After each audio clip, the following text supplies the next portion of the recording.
I den henseende var han den absolutte modsætning til sin ældre bror Ivan Fjodorovitj, der i de 2 første universitetsår led hård nød i sin kamp for at slå igennem ved egen hjælp, og som lige fra sin barndom havde været bitter næret af den tanke, at han levede af fremmede midler hos en velgører. Den mærkelige karakteregenskab hos Aljosha kunne man dog ikke dadle ham for, de enhver, som lærte ham lidt nærmere at kende, opdagede straks, at Aljosha hørte til den type af en folkelig yndling, som ikke har mindste sans for penges værdi. Hvis man forærede ham en kapital, ville han på den blotte opfordring ikke betænke sig et øjeblik på at forære den bort igen, enten til et eller andet godt formål, eller måske simpelthen til den første, den bedste gavtyv, som bad ham om den. Fik han lommepenge, hvad han aldrig selv bad om, kunne han gå med dem i ugevis, uden at vide, hvad han skulle stille op med dem, eller han gav dem ud med det samme, ganske ligegyldigt for deres anvendelse. Pyotr Alexandrovich Musov, en i pengesager og alle borgerlige ærespørgsmål og ordentlig nøjeregnende mand, udtalte sig engang om Aljosha i følgende aforisme. Han er måske det eneste menneske i verden, som, hvis han pludselig blev hensat alene og uden penge midt på en befærdet plads, i en ham fuldkommen ukendt millionby, hverken ville gå til grunde eller dø af sult eller kulde, fordi man straks ville give ham mad og husly. Og hvis man ikke ville give ham det, ville han øjeblikkeligt skaffe sig det selv, uden den mindste anstrengelse, uden nedværdigelse og uden at falde nogen til byrde. Ja, det ville endog for et hvert menneske være en særlig glæde at hjælpe ham. Gymnasiet afsluttede han ikke. Han havde endnu et helt år tilbage, da han en dag pludselig erklærede de 2 damer, at han ville rejse hjem til faren i en bestemt sag, som optog hans tanker. Damerne tog sig dette meget nær og ville først ikke lade ham rejse. Det tillod ham ikke at skaffe sig en rejsepenge selv. Han ville pansætte sit ur, en foræring fra hans velgørers familie, men forsynede ham både med rigelige midler og med klæder og linned. Han gav dog halvdelen af rejsepengene tilbage og erklærede, at han absolut ville rejse på 3. klasse. Da han ankom til vores by, var farens første spørgsmål til ham: af hvad grund kommer du her til mig, uden at have afsluttet skolen? På dette gav han intet svar, og i det hele taget var han, sagde man, indesluttet og tankefuld. Ikke længere efter blev det bekendt, at han søgte efter sin mors grav. Han sagde endnu selv, at det kun var derfor, han var kommet. Dog kan man næppe antage, at det var den eneste grund til hans hjemrejse. Mest sandsynligt er det, at han på det tidspunkt selv ikke var klar over, hvad han egentlig ville her. Et eller andet havde rørt sig i dybet af hans sjæl. Det pludselig løftede sig i ham, og uimodståeligt drev ham ind på en ny til ukendt vej. Fjodor Pavlovich kunne for øvrigt ikke vise ham, hvor han havde begravet sin anden hustru, da han lige ved siden begravelsen ikke engang havde været på dette sted, og derfor i årens løb ganske havde glemt, hvor det var.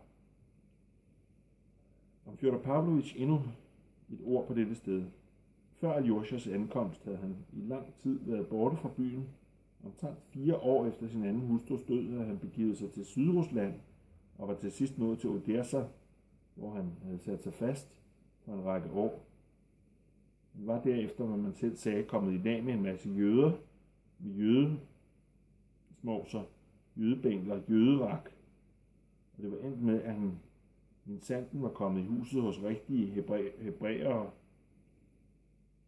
Man må vel antage, at det var i denne periode af hans liv, at hans særlige evner som udsuger og pengepuger udviklede sig. Han vendte først tilbage til byen et par år før Aljosha viste sig hos os. Hans tidligere bekendte fandt ham frygtelig ældet, skønt han slet ikke var nogen særlig gammel mand. I sit væsen var han ikke blevet anstændigere, tværtimod. Han var muligt endnu frækkere og sjoflere end før. Desuden viste han nu den tidligere nar en yderst pågående lyst til at gøre andre til nar. I sit forhold til kvinder var han gemenere end nogensinde. I løbet af forbavsende kort tid fik han rundt omkring hele distriktet åbnet en mængde nye knejper, og i stigende antal fik han gjort folk både i byen og på landet til sine skyldnere, selvfølgelig kun mod de aller sikreste garantier. I sit ydre havde han i den sidste tid forandret sig ganske betydeligt. Der var kommet noget opsvulmet og på samme tid noget uligevægtigt over ham. Han gjorde sig ligesom ikke længere regnskab for sine handlinger. Han kunne endnu forfalde til et vist letsind. begyndte med et og endte med noget helt andet. Blev under tiden påfaldende urolig, drak sig stadig oftere for vid og sans, og var han ikke til stadighed blevet bevogtet og beskyttet næsten som et barn af sin trofaste tjener Grigori, der efterhånden ligeledes var ældet stærkt, havde Fjodor Pavlovich ganske sikkert ikke kunne leve dette liv uden alvorlige ubehageligheder. I midlertid Aljosjas uventede tilsynekomst syntes at øve en vis moralsk indvirkning på ham. Det var som om, at denne ryggesløse gamle vågnede noget, som for længst var forstummet i hans sjæl. Ved du, Alexei, kunne han sige til sønnen, og han med hovedet på siden betragtede ham. Ved du, at du ligner hende skrigeren? Således kaldte han altid sin afdøde hustru Ivan og Aljosjas mor. Skrigerens grav lykkedes det ikke Aljosja at finde, før tjeneren Grigori en dag gik med ham. Han førte ham ud på vor kirkegård, og her i et afsidesliggende hjørne viste han ham en beskeden støbejernsplade, der bar en indskrift med den afdødes navn, fødsels- og dødsår, og det derunder endnu noget som en firelinjet mindestrofe af den slags, som er almindelige på middelstandens grave. Denne plade viste sig til Aljosjas forundring at være helt og holdent Grigoris værk. Han havde selv på egen bekostning ladet dette opstille, hvor den ulykkelige afdøde efter at Fjodor Pavlovich, han ofte nok havde æret med sine stadige påmindelser om skrigerens forsømte grav. Til sidst var sin vej til Odessa og havde givet pokker ikke blot i alle begravede og alle grave, men i alle sine erindringer til Hobe. Aljosja viste ved det lille gravsted ikke tegn på nogen stærk bevægelse. Med sænket hoved og uden at sige et ord stod han stille og hørte på Grigoris værdige og patentlige beretninger om, hvorledes han havde fået pladen udført og opstillet. Efter den dag var Aljosja lod det til, ikke oftere på kirkegården, i hvert fald ikke hele året derefter. Men på Fjodor Pavlovich undlod denne episode ikke at gøre et vist indtryk, hvad der ytrede sig på en højst ejendommelig måde. Han hævede 1000 rubler i banken og lod dem overbringe vort kloster til sjælemesser for sin afdøde hustru, dog ikke for den anden, for skrigeren Aljosjas mor, men for den første Adelaide Ivanovna, som havde prylet ham. Samme dags aften drak han sig fuld og udgød sig over for Aljosja i gemene eder og skældsord over munkene. Selv var han totalt blottet for al religiøs følelse, og havde aldrig i sit liv stillet så meget som et 5 kopiks lys foran et helgenbillede. Men netop hos den slags subjekter forekommer der de allersælsommeste udbrud af pludselige følelser og tanker. Jeg har allerede omtalt, at hele hans ydre i den senere tid syntes ligesom opsvulmet, at hans træk bar dengang de tydeligste præg af det liv, alle hans træk bar dengang de tydeligste præg af det liv, han havde levet, uden de 2 ovale kødfulde poser under de små, evigt æderspændte, mistroiske og spottende øjne, uden de net af smårynker, der var dybt indgravet i hans lille, men fede ansigt, og det ganske særligt fra hans spidse hage, som en sæk nedhængende store kødfulde dobbelthage, som gav ham det modbydelige, ubeskriveligt, lystne af udseende. Dertil kom hans store smidige mund med de lange, fugtige, sanseligt svulne læber, ved hvilken man altid øjnede de sorte, halvrådne tandstumper. Hver gang han begyndte at tale, sprøjtede skummet fra læberne.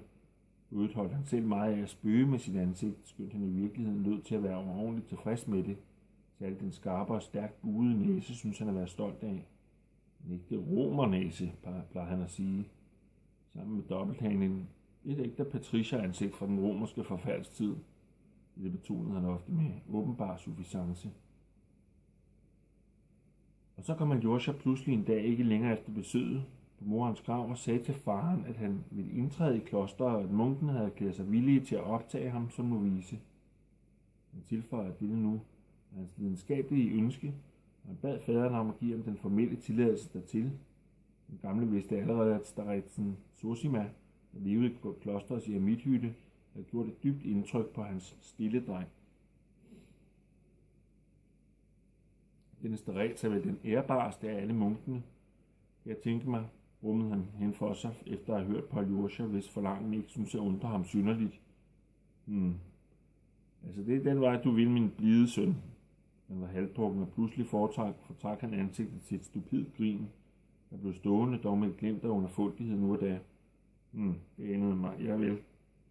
Det anede mig, du ville ende med noget i den retning. Kan du tænke dig det? Det er du vist pynset på hele tiden, hva'? Du? Nå, ja, værsgo. Du har jo dine 2.000. Det kan jo være der som en slags medgift, hva'? Mere skal du ikke lade dig i stikken, min engel.